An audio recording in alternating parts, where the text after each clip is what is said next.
Good afternoon. Everybody would like to welcome you guys to Hackers Academy webinar.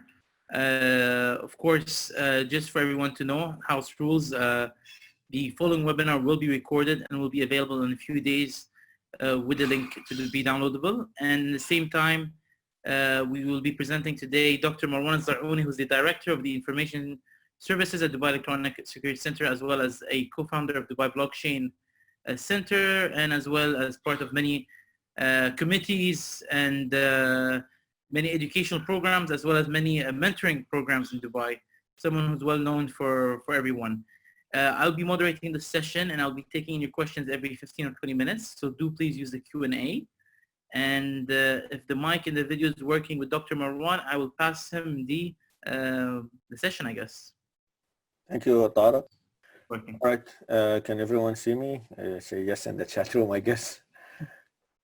So I think you will not see a lot of me. I'll just try to share my screen. So let's start with the disclaimer first. So this is a very dangerous thing to do, domain squatting, and I highly recommend that you don't try it, because you could get into legal trouble for copyright infringement, for looking at things and documents and emails you're not supposed to, and also could be harming companies or stopping communications to companies, because websites and digital assets are usually very important to the owners, and you taking over a domain or you taking over emails and the whole digital presence of a company, especially in these COVID times, is nothing to be laughed at. It's a serious matter, and it depends on the jurisdiction, can be illegal, and could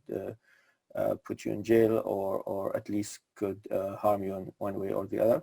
So this is a presentation that's done for you to learn how this is done, so you can better prepare yourself and your organization, and to protect your digital assets.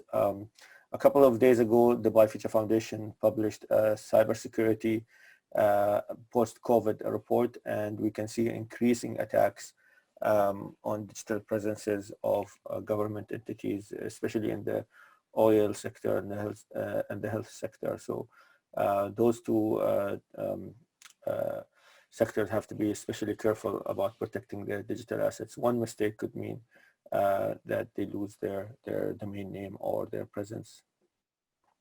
So let's move to the next slide. So this is a very nice video, and if you can take a screen capture of the YouTube video here. I just took one slide from this presentation that was on YouTube. They also talk about domain squatting, but from a different perspective. But this slide, I think, gives you a good idea on how domain names work. So domain names you don't really own for a long time. You basically lease them from the appropriate authority, and the international authority is called ICANN, ICANN, and they basically run the whole operation of domain names. It used to be a company called Network Solutions, then VeriSign. Now it is actually run by a non-profit called ICANN.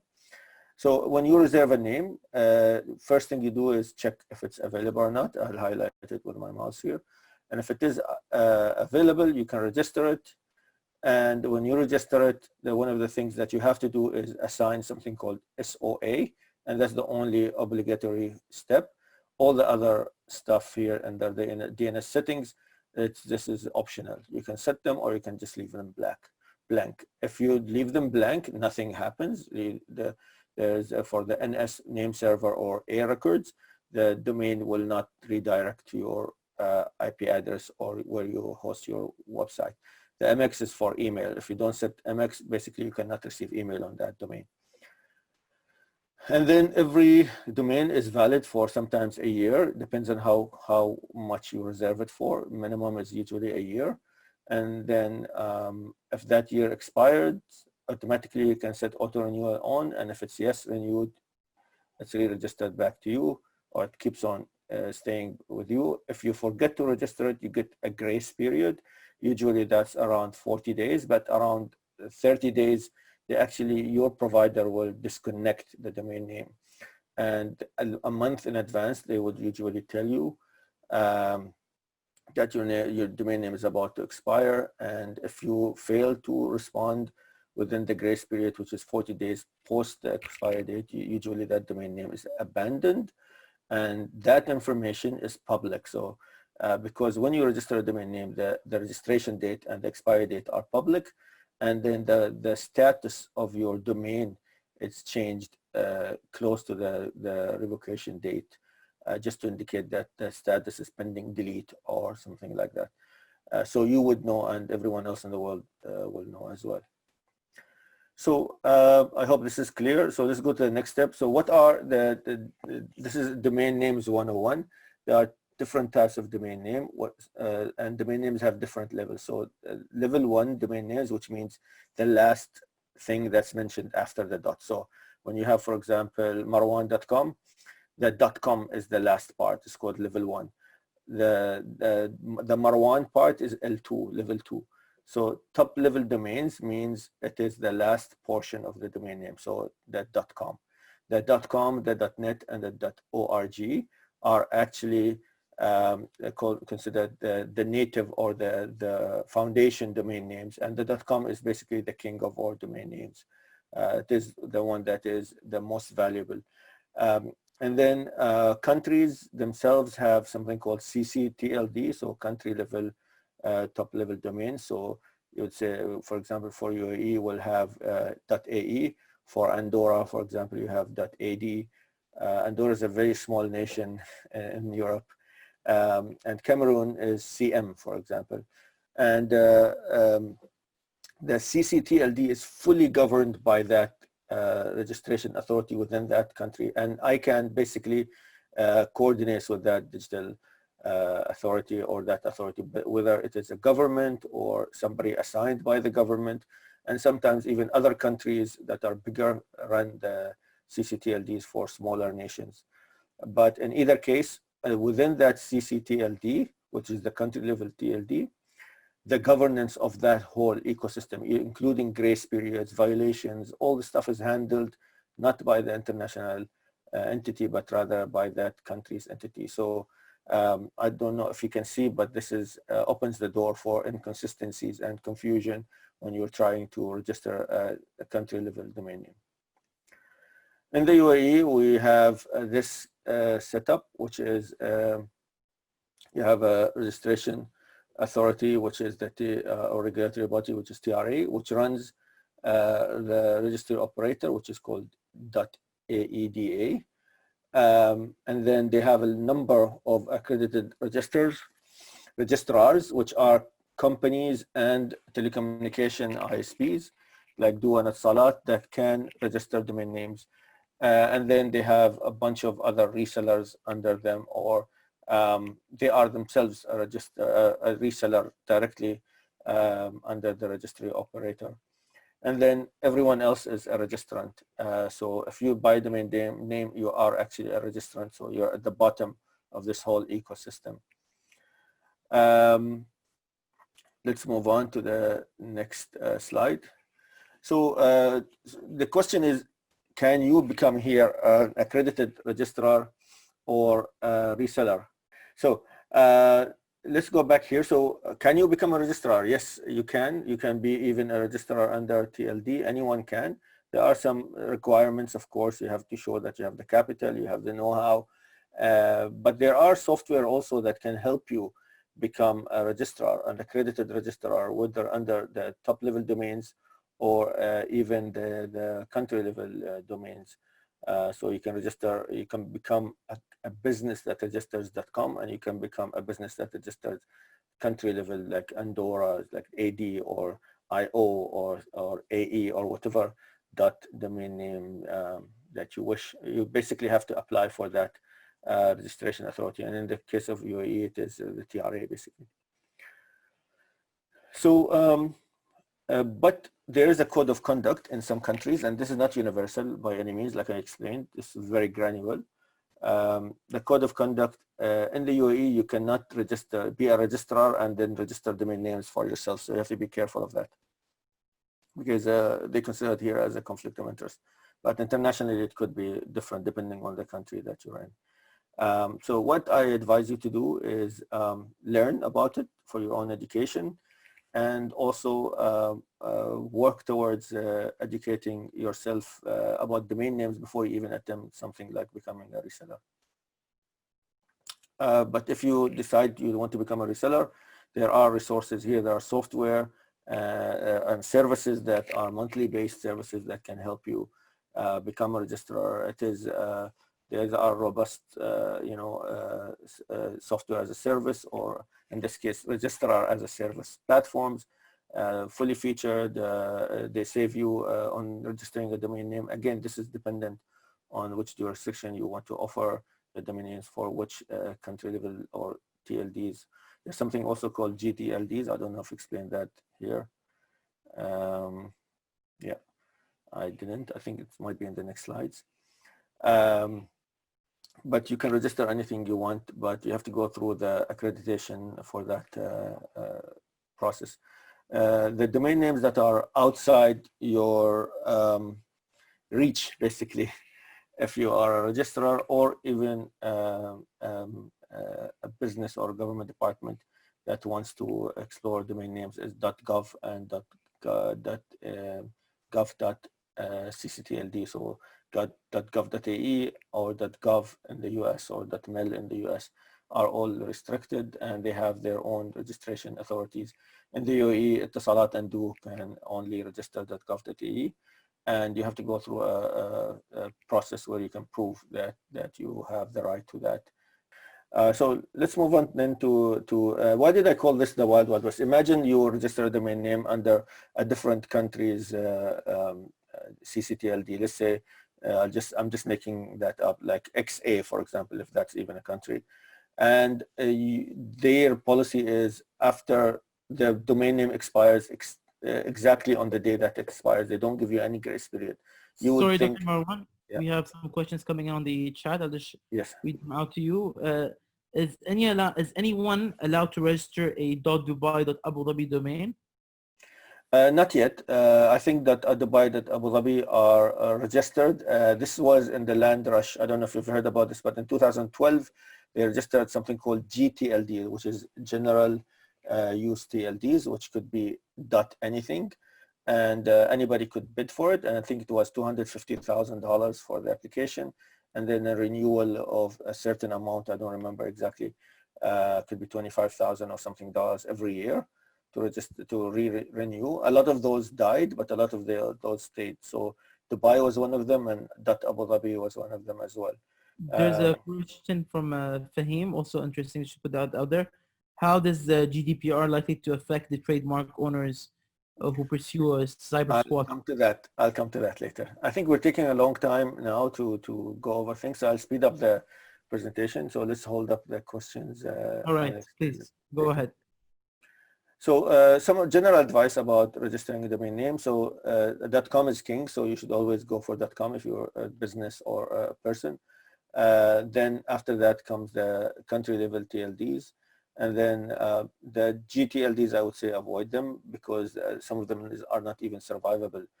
For example, .accountant, you don't know if that's going to survive or not. You don't know .pro if it will survive or not, because you're at the mercy of the person or the entity that registered that whole, GTLD. And if they don't renew it, everyone under it goes to waste. They're all abandoned basically. So it's a huge risk. For government departments, I always advise to go for .gov.ae for a very simple reason. If you register a .ae and it's expired, chances are somebody else can squat on it and take it from you after the expiry date. That's called a drop catch. They can drop catch it. So if you register a .gov.ae, it's almost impossible, like I said, because to do that, they have to prove ownership. And if you own it previously, it's very hard to do, and if not impossible. For trademarks, the best advice is to give you the resource where you can check if there's a trademark for anything, anywhere in the world. There are some resources online that can help you. When you register a domain name and that's your brand, or that's a brand for something specific, like for example, Honda cars or Microsoft Windows or something like this, you register both. You register the Windows part and the Microsoft part. and you register both together as well, and you register all the domain names associated with it as much as you can. You cannot cover everything basically. And also, of course, learn and investing in domain names, and you owe it to yourself to do that if you're going to invest. And everyone's going digital now, so domain names is a thing that you should explore, and always keep an eye on your own assets, and also keep your records always up to date. So I'll go into the domain squatting now portion. So what is a domain squat? A domain squat is basically somebody using what is permitted to register a domain name. So let's say you are the owner of mugs.ae and you're selling mugs, or Mike's mugs or something like this. If you forget to renew the domain name for any reason, somebody can actually take that domain name and sell anything else, like alternative mugs, or sell anything they want, or just they can keep it, and whoever was visiting previously your website will be directed to his website now, and he can use it for any other purpose. I'll go through the reasons later. So let's explain what is the motivation. So somebody could use it to sell it back to you. So if you had Mike's mugs, for example, somebody could sell that back to you, or another mug maker that is your competitor basically, and they can use that as an incentive to even raise the price for you. They can use it to sell mugs themselves, for example, and this is called ad squatting. So if somebody was Googling mugs, even Mike's mugs, they will not go to your website because it doesn't exist anymore. They will go to their website because Google has already populated their records that this site is the site for Mike's mugs, and they can get paid for the ads that they host for any other mug maker or Amazon pages on mugs, or any other affiliate programs. And in the case of Amazon, for example, if you're an Amazon affiliate and somebody clicks on that link, you get paid a portion of the proceeds, sometimes 7%, 10%, depends on the affiliate program details. There are some people who have a business. They are basically domain investors, and they're sophisticated and have something called targeting or sophisticated monetizing, where they can actually tell which browser, where you're coming from, and what do you usually search for from your cookies and other surfing behaviors, and they own a huge number of domains. So even if you visit Mike's mug, they might know that you're actually in the market for cars, so they will show you car ads instead of just mug ads. So it's very targeted, very sophisticated kind of monitoring.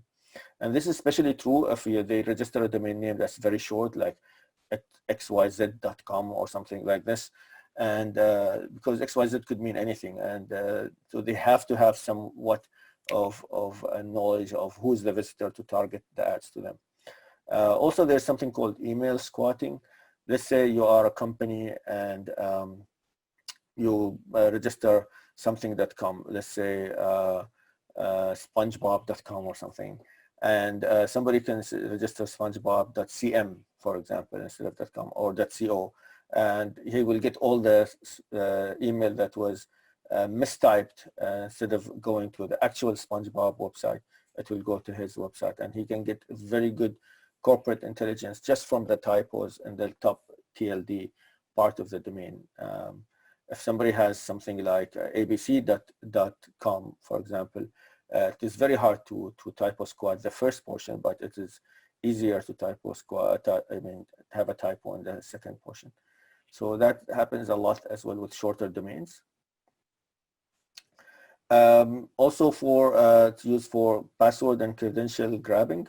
Let's say, for example, if your bank is bankofx.com, for example, somebody could buy bankofx.cm and send you an email, or bank of with double F X, for example, .com, and then send you an email. What you will not be looking too much into the order of the letters when you receive an email from your bank, and they could be sending you a phishing website, or they could send you an email which seems like it's coming from your bank, but it's coming from another person.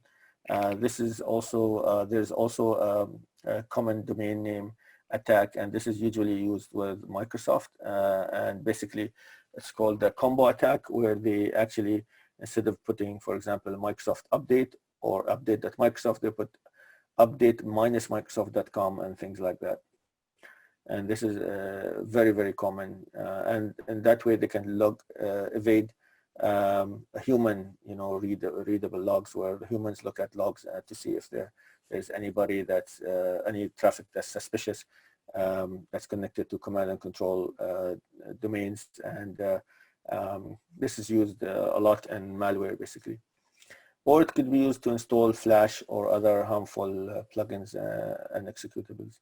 Again, if you don't suspect anything with the top domain name or the whole domain name, you will not hesitate to click it. So imagine you're going to Al Bayan newspaper, or you're going to Gulf News, or you're going to any of those main websites in the UAE. You're not going to look twice, or not going to think twice if Bayan asks you to install a reader or a player to play a certain video. But if you go to a dodgy website, you will more likely to say no to installing anything.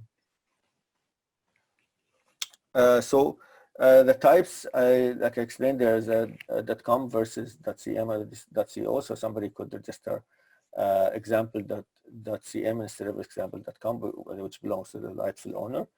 Other examples is registering .ar instead of .ae, or AD instead of Abu Dhabi, top domain name like Parag explained earlier. AD is Andorra, it's not Abu Dhabi, but some people might mistake it for the actual legitimate Abu Dhabi domain name. There's other types of typo squatting. Typo squatting is open to your imagination. So one of the most common one is omitted first letter. So somebody could forget to type, or they're typing very quickly and the first letter does not register, especially with the older keyboards. The first letter usually does not register, and because the keyboard or the computer would be sleeping, and will not type the first, will not catch the first one. And so instead of Google, it will be Oogle, for example. Another one is a lot of people are clumsy, and they, instead of Amazon, for example, they'll miss either the first A or the last N or the last O or something. And attackers use this also to fake short URL shorteners as well. Excuse me, just have some water.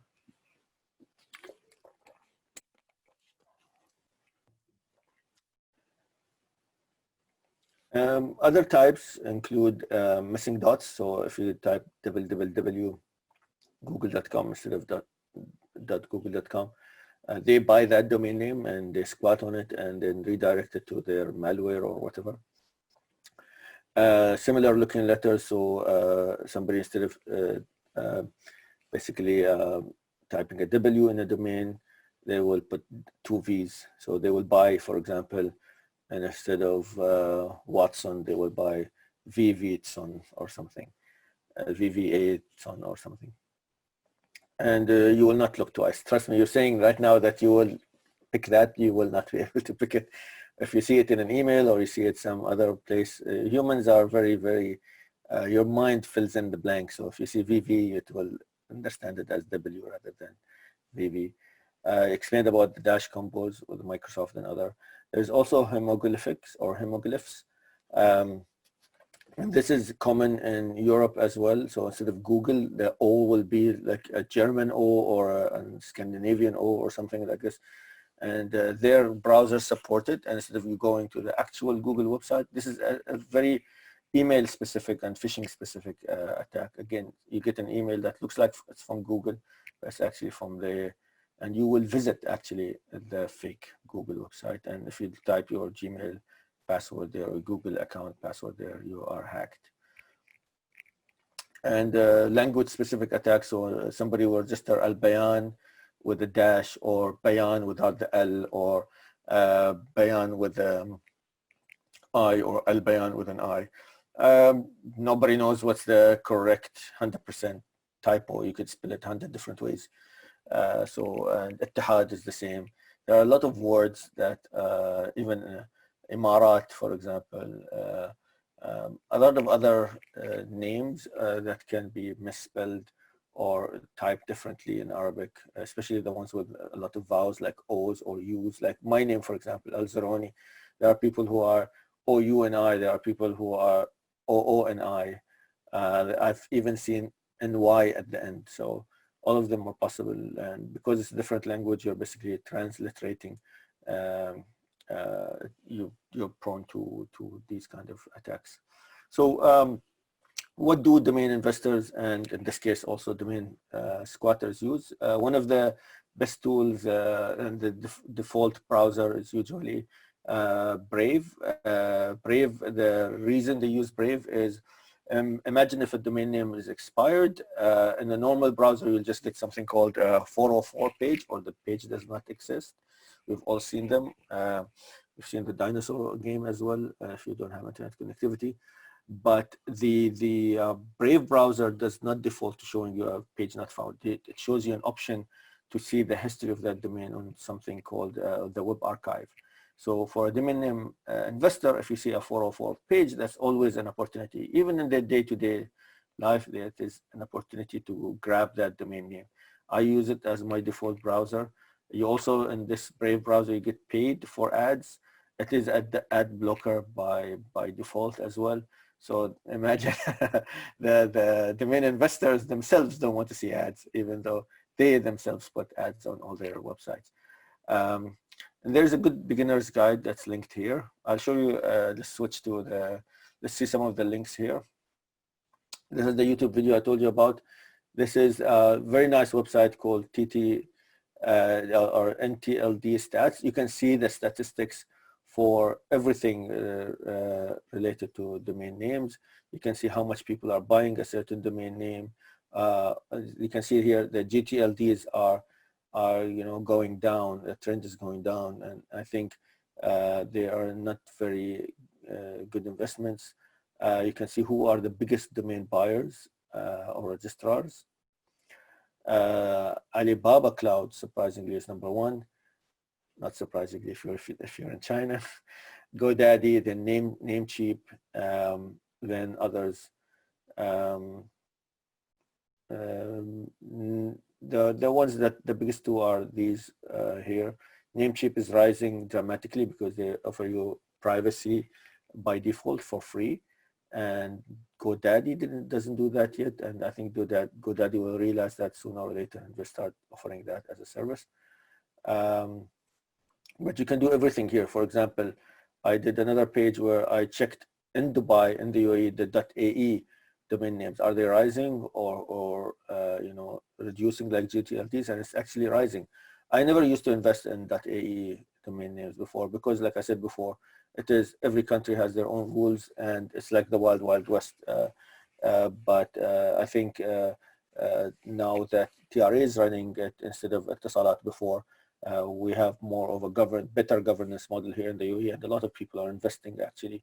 And you can see GoDaddy is the #1 registrar for .ae, which is not surprising. But there are other companies that you never heard of, and you can become one of those. See, there's like a list of 100. I think there's more even. But the last maybe 4 or 5, they have almost 0 registrations there. So this is a good indicator there that this is a growing market, .ae. This is a list from ICANN of all the root DNS, the root zone database of all the extensions, the TLDs, whether they are country or otherwise, and who owns them. So Andorra that I mentioned is here. Like Apple has something called .brand. So they registered their whole .brand. I'll talk about that at the end of this presentation as well. You have city-specific Amsterdam, for example, and you can see the record policy for CM is different than, or this case, sorry, who runs CM, in this case, Cameroon. This one is for AD, Andorra, and this is .ae, and then you can visit their website and see their policies there. And of course, the deletion policy, the violation policy, everything is different between each CCTLD and the other. This is the GoDaddy's page. We've talked about GoDaddy, and it has the country code domain names list, and each one of them, it tells you what it is and what are the rules and things like that. Even GoDaddy is aware that this is really the wild west when it comes to the rules and regulations when it comes to registering a domain name for each country. And this tells you, sorry, Doctor, if you can just jump in. We have a few questions on the Q&A. The first from Hamid Ansari is saying, is it legal to register different other available domains? For example, .cn, facebook.cn, and then resell it to Facebook later on? We'll talk about that. I'll cover that in the upcoming slides. Inshallah. All right. And Munir Badr, I think he's the founder of AE Server, is saying that there are 220,000 AE domains. GoDaddy is not a registrar in the .ae domain. Munir, I am a customer of yours. And yes, they do register the .ae. I can tell you that because I transfer some of the domains away from you guys to others. So they don't do the actual, I think, registration, but I think you can transfer to them. I'm not 100% sure. I can double check and get back to you. There's a request, Dr. Marwan, if you could go back to slide number 9 and give the context of it. I'm not sure which slide is that. Oh, Wild West. So, Munir, you can back me up on this as well. So, the TRA can set their own rules. Of course, this policy is shared with ICANN, but ICANN does not have any governance over what the individual registrars do. If I register a .ae and I have a dispute with the registrar or with somebody, ICANN will not help me. ICANN will tell me, deal with your company that you registered from, for example, Web Oasis or AE Server or whichever other provider, or Crazy Domains, for example, is another one, or the TRA. They will not get involved. And that's, I think, set in their policies as well. And that's why, I mean, if I registered the domain name, for example, in Portugal a couple of days ago, and I got an email yesterday saying that my registration was refused because it's too similar to some other domain name, and I have to go for arbitration now or to solve that case. But they already deleted it, and it's open that anybody else can register it, which is, again, like I said, wild west. But this is the internal policy, and this was for .pt, which is Portugal. So let's go back to somebody said 9. Yeah, this was the one, and then we're back at 14, I think, or 13. Marwan, just to be within the time, there's still about 10 minutes into the session, and we'll just keep the last 5 minutes for questions. Okay. Thank you. I'll try to go as quick as possible here. So there are other ways where you can catch domain names that is used, which is land rush, which means this also called sunrise period as well. I didn't list it here. Land rush is basically when somebody announces something and then you basically go and grab the domain name. Usually even companies like Mark Monitor and others that are used by top brands like Google or Uber or something like that, they have a choice, and sometimes they advise one way or the other, with either to register that domain name just before the announcement, or they don't register it under a false name, or they register it with privacy settings or things like that.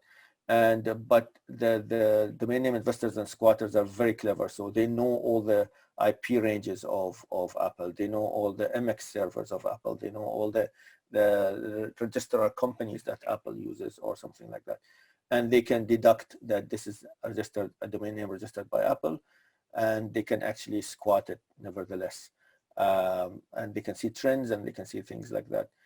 This is too complicated. I will not go over it too much here, but there are always indicators to see and catch domain names prior, when you have leaks, or just after the announcement, when the rightful owner usually is too lazy or not quick enough to catch that domain. I'll register that domain. And that applies also, let's say Apple announces something in the Worldwide Developer Conference, somebody can register something related to that in .ae. Apple is not going to be able to register all the domain names everywhere in the world. But Apple is very good in serving demanding emails from their lawyer to take downs and transfer domains to them. They use their own law providers to do that. Drop catching is if somebody forgets to renew their domain names after the grace period. Of course, you can grab it. Some powerful search tools. This is a domain name called a website called expireddomains.net. I'll go over that for maybe like 2 or 3 minutes. I'll skip all these here. They are all listed in the text file I'm going to share with you. These are some of the software that is used to manage. I think Web Oasis uses W something. I forgot the name now, but it's not listed here. But there are other ones as well. Of course, .gov, .gov.uk, .gov.e are all outside the domain squatters market. This is a very good resource. NameBio. NameBio, you can actually check how much a domain name was sold for. Let's go.io is very hot nowadays. Let's search if there are any ones that are sold. So this one was sold for 2,400 today. Oh, these are all recent. You can see the prices are not bad, like 2,000, 1,200, not bad. This one is DOM Compare or DOM Comp. Basically, you can choose any extension. Let's say .ai. I want to know .ai, what is the best price for .ai, where to get it from. And it says pork bun. And there are 3 prices to consider. One is registering it as a new domain, one is renewing, and one is transferring. See, the transfer rate for pork bun for AI is very high, but it's higher than those 2. So you have to make that calculation. Are you transferring? Are you buying a new one? Or when do you want to keep it there? What are the renewal prices and things like that? Let's say .ae, for example, here. .ae, they only have crazy domains. So crazy domains, this is not a comprehensive list. So crazy domain sales is for 39 and then use for 31. But if you go, for example, with Web Oasis I think is 33, with Icon Feeds becomes 34 something. Still cheaper than this, but they were new at 34 as well, and they're not listed here. So like I said, it's not a comprehensive list. You have to really go and check yourself. There's another list. Let's see here, .ae, stable list. See, there's only domains, Netame, and others in the .ae domain. It shows you different prices. Even here, they have the international ones basically, and tells you some comparisons. There's taxes and things like that, or free services like privacy and things like that. So this is a good one as well, TLD list. I'll go back to the slides now. I'll share some horror stories. Let's see. I went over some of the tools here. I'll go over the STBot as well later on. So some of the horror stories is this one, for example. This guy in Poland registered ap.pl, and Apple served him to get back the domain. Still this domain name is disputed. He basically sells covers and customized accessories for different phones, not only Apple, but he thought it was clever to get ap.pl. It's very short, very sweet, very memorable domain name, but Apple claims that he could sell it to China and they can sell Apple fake products on it. Still, it's in the courts. And this is I don't know what this is, but this is the news story of that, and this is the actual website. And then this is a very interesting story. So there's This, if you're into cryptocurrencies, this is very laughable and at the same time very, very interesting. So privnote.com without the S is a place where you can post a note, just like Snapchat, where you post something and it's deleted forever. This is, you can post, for example, your Bitcoin address to pass it to somebody, but as soon as they read it, it's gone. And what this guy did is very clever. He put an S, so instead of Privnote, it became Privnotes, and he was leaving everything as is, except he was switching any cryptocurrency related wallet address with his own. So if you sent your address to your friend on this, guess what? Your friend didn't get any money. This guy gets shit. It's very clever, and you can read the whole thing in the link.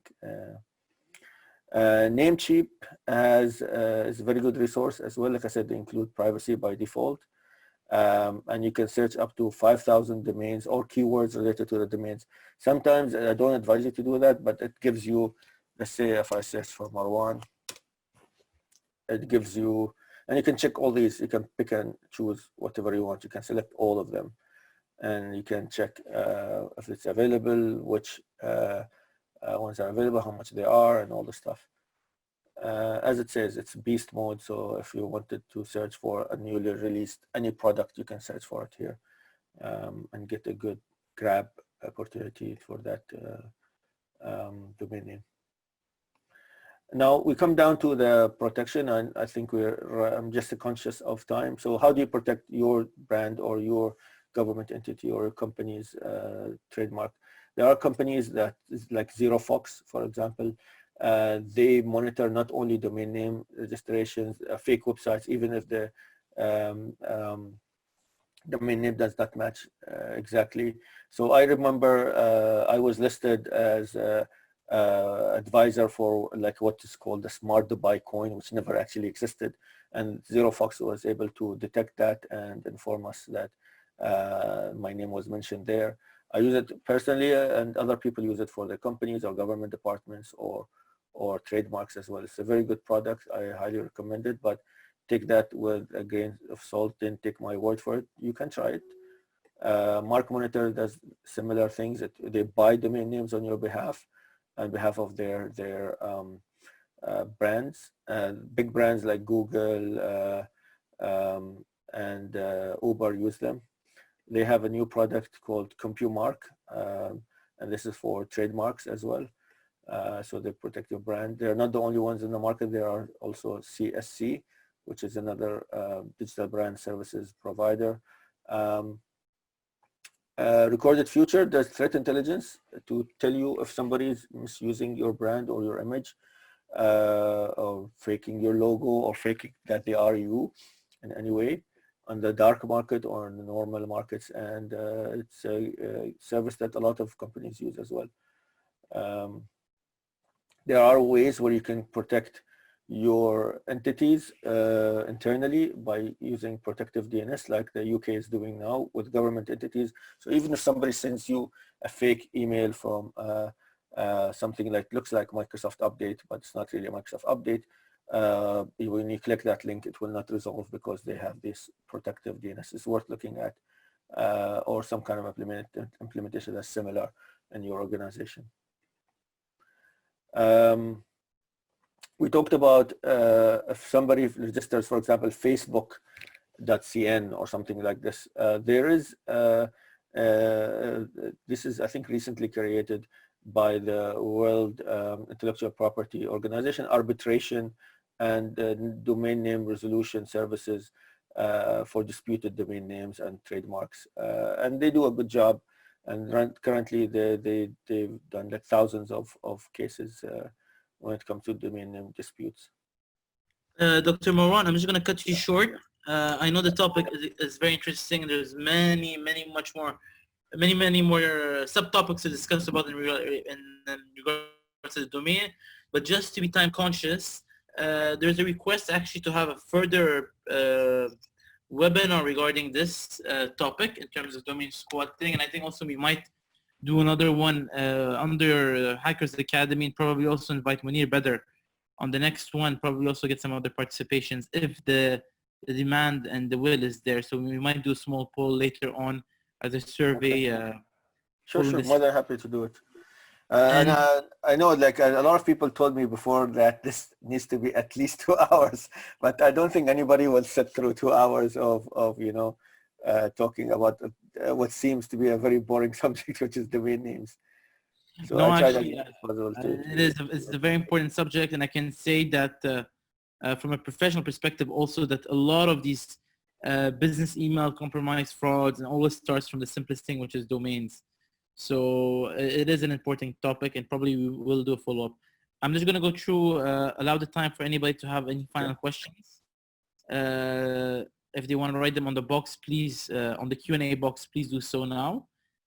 Question, if the domain's name, let's say xx.com, was taken by our competitors with a very locally based business in the USA, and we're opening a similar business in the UAE with xx.io domain in the Middle East, would you recommend to change the company name completely from xx to something else? Or in your experience, people don't mess up usually .com with .io? It's all comes down to your marketing and brand and how strong it is. Basically, if you build up the brand and you put a lot of resources in it, I think it's good to talk to a brand specialist to tell you this is worth giving up or not. And you can try other means through brokers. There's a lot of domain name brokers actually that can facilitate, getting that domain name.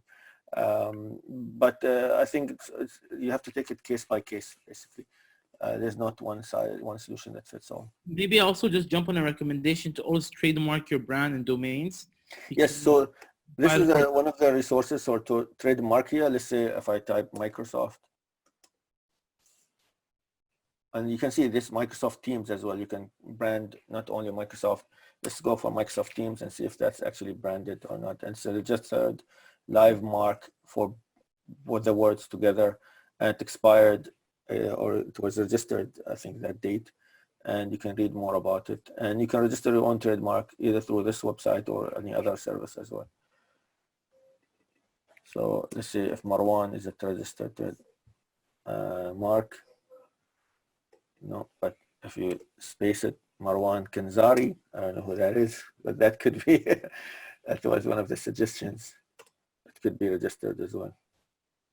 So, sorry, there's a question from Wissam Amid. It says that normal users cannot register aa.com or a.com. Usually not allowed by registrars. There are single or double letter domain names. However, the same ones are being registered by larger corporations. How are they allowed to do so? And normal users? Like I said, this is the wild west. I have I have maybe 5 or 6 two-letter .ae domain names. But it was not registered through Etsat or Do. It was registered through Web Oasis. So Munir, I think, is the owner as well. You registered just recently from a dropcatch c1.ae and 7u.ae and others just from that domain name I mentioned earlier, expired domains.net. So you can register them. Depends on what is the registration authority allowing you to do as a registrar. If you want to have control, you should be your own registrar, I think. But, just to jump also on this point, you are able to get single-digit domains. I think I have a few of them also. And .ae? No, I have other ones. So it could be, I'm working on like other extensions, let's say. Yeah, so for example, there's this Seychelles domain name that's available right now. It's a.sc. Yeah, anyone can grab it, but it is, I think, $2,400 or something like this. Is it worth it to you? I don't know. 3 letters.